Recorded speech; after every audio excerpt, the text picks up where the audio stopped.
It's 1 year since Theresa May became Prime Minister. In her very first speech, she made clear that she wanted to be about more than just Brexit. She wanted concrete domestic achievements, like those of her predecessors.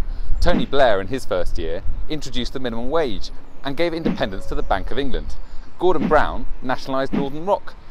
And David Cameron laid the basis for free schools. These are the kind of things you could put in their biography. What about Mrs May? What has she achieved in her first year? Well, she's announced a third runway at Heathrow, although David Cameron probably would have done that.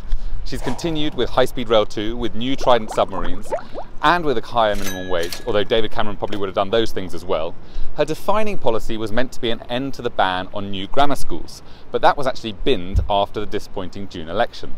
So Mrs May has announced an extra £2 billion a year of spending on research and development. That's a 20% increase by 2020. And, more controversially, she's funnelled £1 billion to one of the poorest parts of the UK, Northern Ireland, as part of her deal with the Democratic Unionist Party. Is that it? Well, not quite. She's done a few other things. She has suggested that Channel 4, the broadcaster, will move to Birmingham as part of an effort to decentralise the UK economy away from London. And she said that toxic microbeads found in toiletries will be banned from later this year. But those are hardly defining moves. So what about Brexit? Mrs May triggered Article 50 in March. That really is a defining move that another Conservative Prime Minister might not have done so quickly.